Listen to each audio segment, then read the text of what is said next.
I sat quietly in the corner of the table, the red wine in my hand reflecting the shimmering chandelier above. Laughter echoed throughout the room, the clinking of glasses blending with sharp, mocking remarks. Another month of unemployment, huh? Honey, I think you should try applying as a coffee shop assistant. Who knows, you might get lucky. Max laughed loudly, his eyes gleaming with amusement as I lowered my head, feigning embarrassment. The four men around the table burst into laughter, joining in on the spectacle. They had no idea that in just a few hours, their entire world would crumble beneath them. Max and his group of friends, smug in their expensive suits, always carried themselves as if they were the most powerful men in the room. They were senior executives at Sterling Corporation, a leading tech company dominating the market.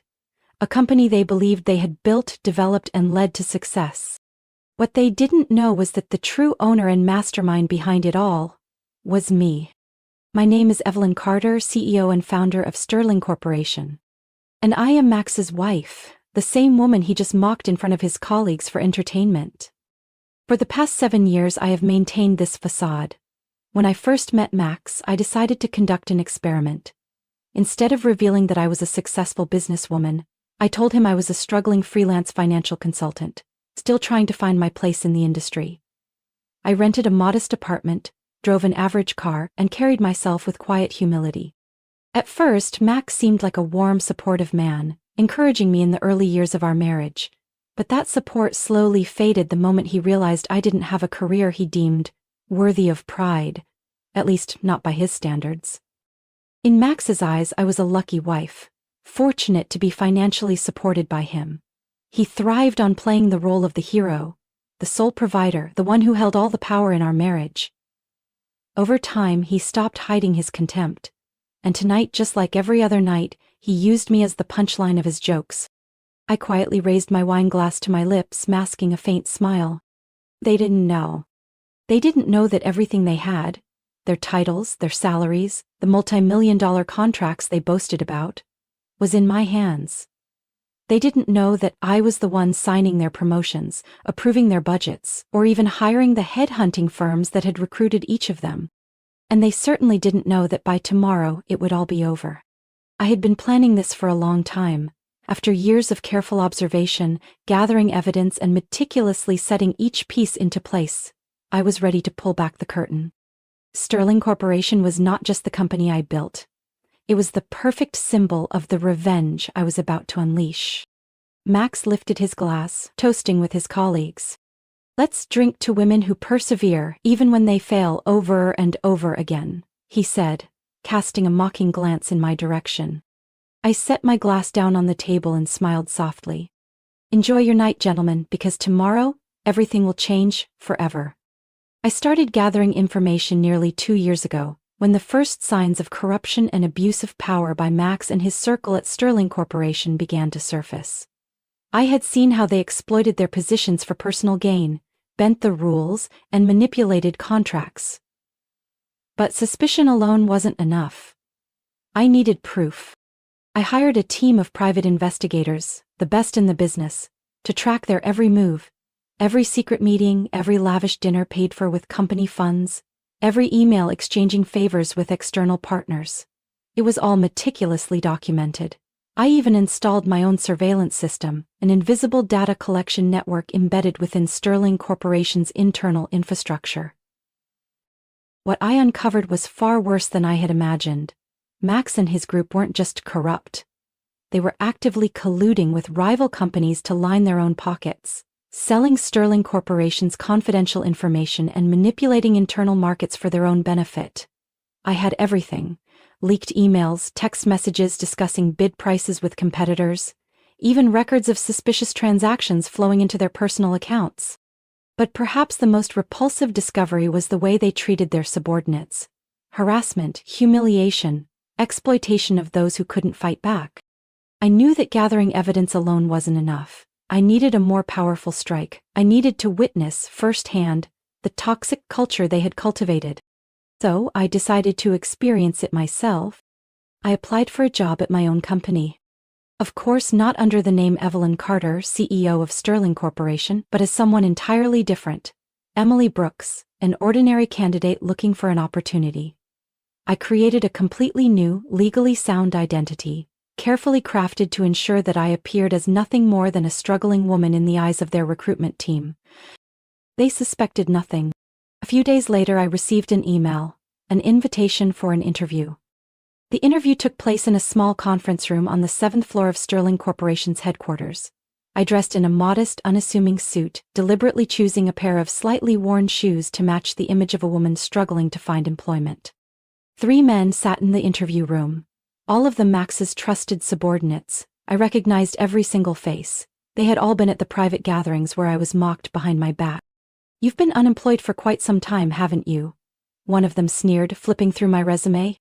"Yes, I've been trying to find a suitable position," I replied, deliberately keeping my voice timid and humble. "Unfortunately," another man said, looking me up and down with a condescending smirk, "the job market is very competitive these days. We receive hundreds of applications from candidates far more qualified than you." I could tell they had already made their decision the moment I walked into the room. They weren't interested in my skills or experience.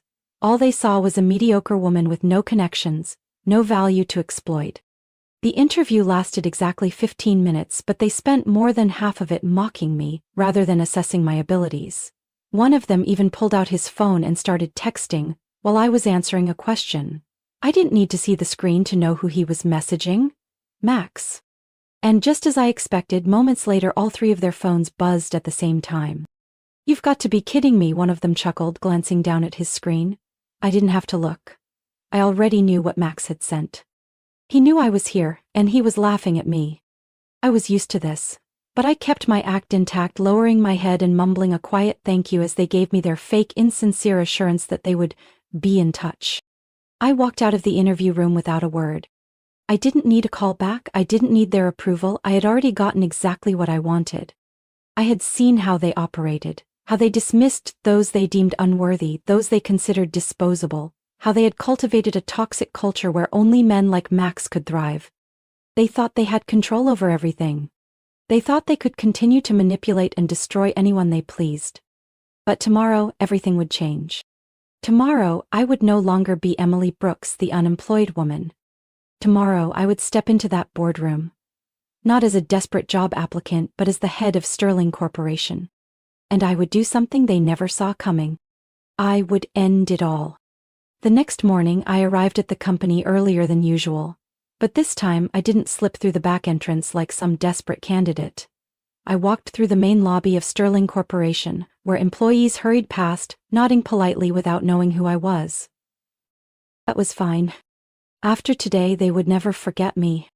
Inside the large boardroom, everything was set. The shareholders had been summoned, the executive team was present, and on the massive screen behind me, all the evidence was ready to be exposed. I didn't need to say much.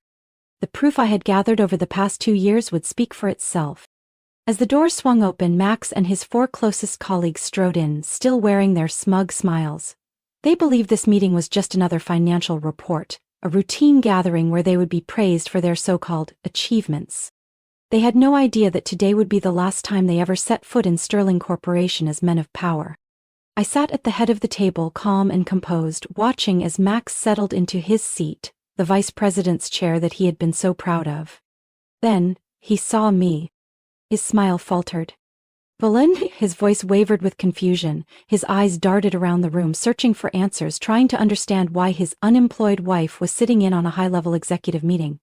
But no one spoke to clarify things for him. I placed my hand on the thick folder in front of me, my voice devoid of the humility he had grown accustomed to over the past 8 years. "Sit down, Max. You and your friends will want to hear what I have to say." I could see the hesitation in his eyes. He hadn't fully realized he was standing at the edge of a cliff, but he followed my command anyway, along with the other 4 men, all of them shifting uncomfortably in their seats. "Before we begin," I continued, locking eyes with Max, emphasizing each word, "I'd like to formally reintroduce myself. I am Evelyn Carter, founder and CEO of Sterling Corporation." A suffocating silence filled the room. Expressions of shock turned to sheer panic. Max looked as if he had forgotten how to breathe, while his colleagues turned pale, beads of sweat forming on their brows. But I didn't stop. I clicked a button, and behind me the massive screen came to life. Displayed for everyone to see were documents, Emails, text messages, video recordings, and audio files. Every shred of evidence detailing their corruption, leaked confidential information, workplace harassment, and contract manipulation. For the past 2 years, I have quietly gathered evidence of your misconduct, I stated, my tone cool and unwavering. I have records of every illegal transaction, every time company funds were abused for personal luxuries, every email exchange with our competitors, and even conversations you all thought were private. I glanced at Max, watching as he struggled to swallow the lump in his throat. And don't worry, Max, I haven't forgotten all those times you humiliated me in front of everyone. His mouth opened, but no words came out. You all thought you were untouchable, but only because I allowed you to think that way. I stood, turning my gaze toward the shareholders, my presence commanding the room. I have more than enough evidence to file reports with the Securities and Exchange Commission, the legal department, and federal investigators, but before I do that, there is one small matter I need to take care of first. I picked up the stack of termination documents, signed each one with unwavering precision, and slid them across the table toward Max and his cronies. Effective immediately, you are all fired from Sterling Corporation. Max shot up from his chair, his face flushed with a mix of anger and fear. You can't do this, he roared. I'm the vice president. I built this company. You never built anything. I cut him off, my voice cold and steady. I am the one who created this company. I am the one who hired you. I am the one who let you into my life, and now, I am the one who is throwing you out of all of it. The boardroom doors swung open. Security stepped inside, ready to escort the newly terminated executives out of the building. Max staggered back, his eyes wide with sheer disbelief. He turned to his colleagues, desperately seeking support. But no one stood by him. Every single one of them lowered their heads, avoiding his gaze. He was alone. I calmly gathered the remaining documents in front of me. Your belongings have been packed. Your access to the company's systems has been revoked. Leave quietly before I make this even worse for you. Max trembled as he looked at me, but he had nothing left to say. One by one, they were led out of the room. I didn't bother watching them go. From the upper floors, I could see a crowd of employees gathering in the lobby, peering through the massive glass panels. News had spread fast. Sterling Corporation had finally cut away the cancer that had been rotting it from the inside. It took only a few hours for the story to break. Financial news outlets erupted with headlines about the massive purge at Sterling Corporation. Social media exploded as people dug into Max and his group's past, uncovering countless stories of how they had abused their power within the company. The phone calls from rival firms started coming in, but not to recruit Max and his associates.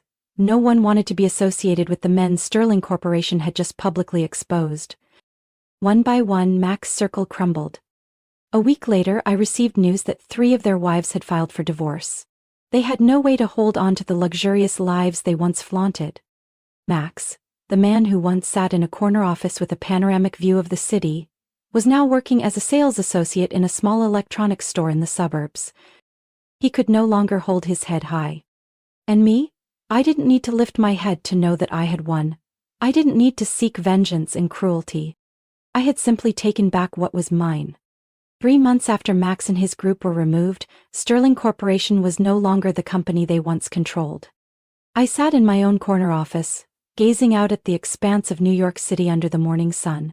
The company I had built from the ground up had finally returned to its original purpose, a place of innovation, creativity, and progress, untainted by opportunists.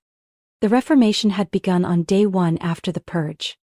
I called for an all-company meeting, stepping before thousands of employees for the first time, not as Max's unemployed wife, but as Evelyn Carter, CEO and founder of Sterling Corporation. We're starting over, I told them, and this time no one will be left behind. The changes came swiftly.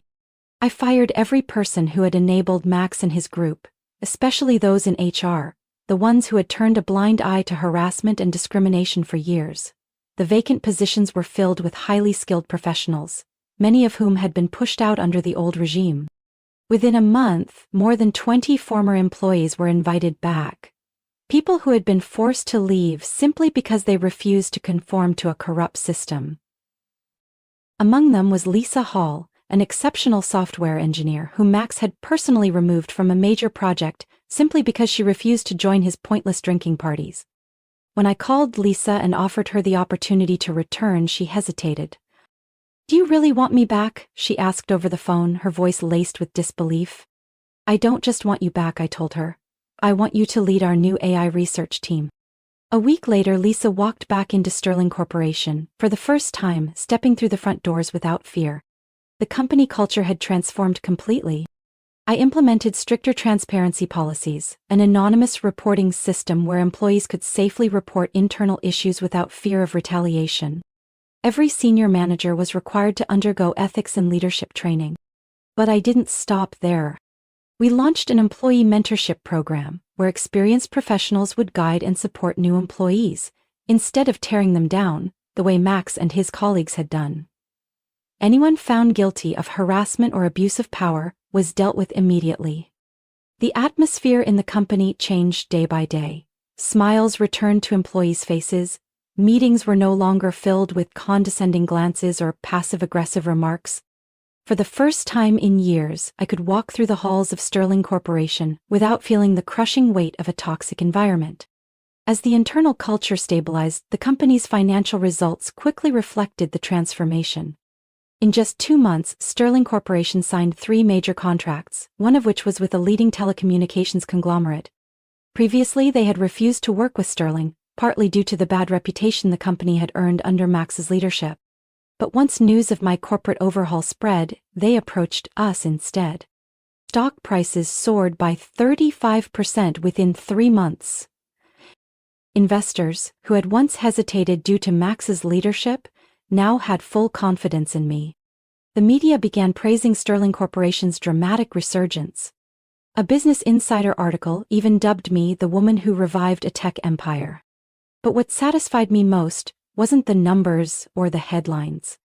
It was the moment I walked past the employee break room one afternoon and saw Lisa and her team eagerly discussing a new project. No longer fearful, no longer hesitant. They were working with passion, something this company should have had all along. And in that moment, I knew I had done the right thing. While Sterling Corporation rose stronger than ever, Max and his cronies sank to the bottom. Max was no longer mentioned in financial circles. He was no longer featured in articles about powerful executives. He had become a forgotten man. A cautionary tale for those who thought they could manipulate power without consequences. I heard that he was now working as a sales associate at a small electronics store, where no one cared that he had once been a vice president at a billion-dollar company. The others weren't doing any better.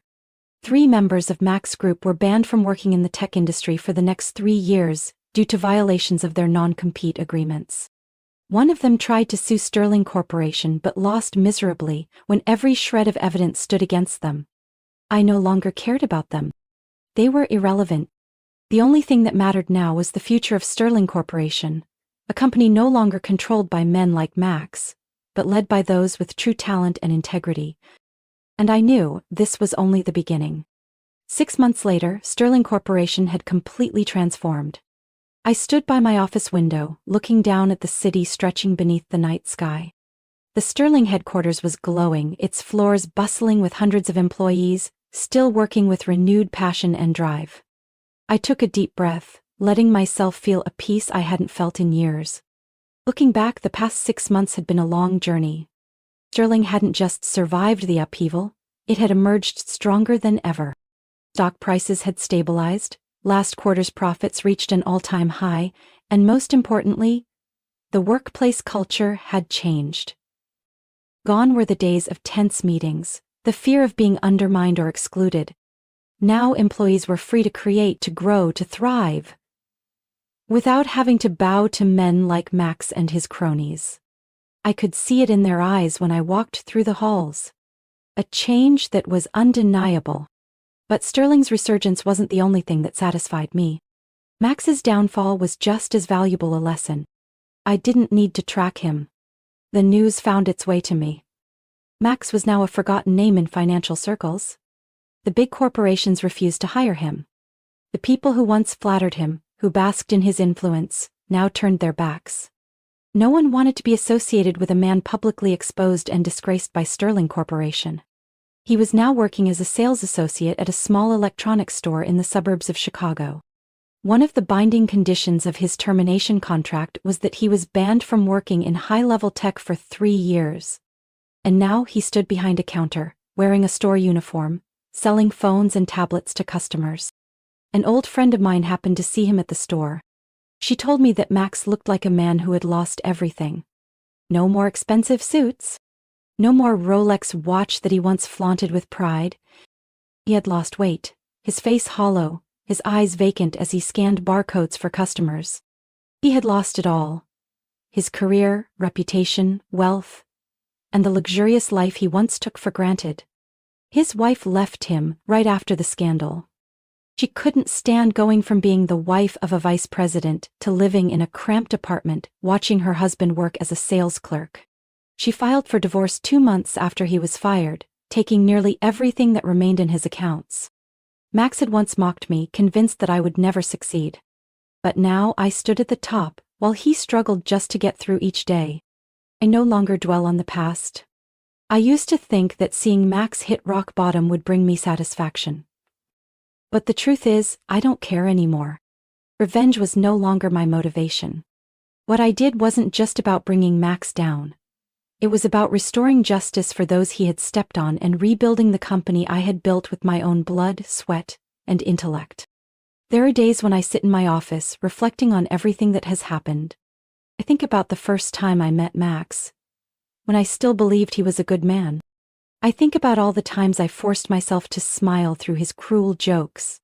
I think about the moment I walked into that boardroom, stood in front of him, and revealed the truth. But now it's all just a story from the past. I spent too much time living in Max's shadow, letting him believe he had control over my life. But not anymore. Now I only care about the future. The future of Sterling Corporation. The company is expanding rapidly. We just signed a partnership deal with a leading software corporation, extending our operations into Europe. Lisa's AI research team has exceeded all expectations, and she is now one of the most influential leaders in the company. I also launched a mentorship program specifically for young women pursuing careers in tech. I know that far too many talented individuals have been pushed aside simply because they lack the power to fight back. I won't let that happen anymore. Sterling Corporation will not just be a successful company. It will be a symbol of fairness, of innovation, and of people who refuse to be silenced. And I will make sure that it stays that way. I stepped out of my office, watching as my employees laughed and chatted in the hallway. No more fear. No more pressure. No more feeling suffocated under the weight of corruption and power abuse. That was the moment I realized. True revenge isn't about destroying others. It's about building something better. I walked into the boardroom where the executive team was waiting to discuss our next expansion plan. As I pulled out my chair and sat down, I was no longer the woman who had been mocked for being unemployed. I was Evelyn Carter, CEO of Sterling Corporation. And this was only the beginning. Evelyn Carter's story is not just a perfect act of revenge, but also a lesson in perseverance, justice, and true leadership. It highlights a clear reality in the corporate world. Power does not belong to manipulators, but to those with talent and integrity. Success is not measured solely by wealth or status, but by the positive impact one has on the environment around them. In real life, people like Max may thrive for a while, but the truth always prevails, and those who truly deserve it will ultimately take their rightful place. What do you think about Evelyn Carter's story? Did she do the right thing, or do you see it differently? Share your thoughts in the comments below, and don't forget to follow the channel so you won't miss more compelling stories about life, family, and justice.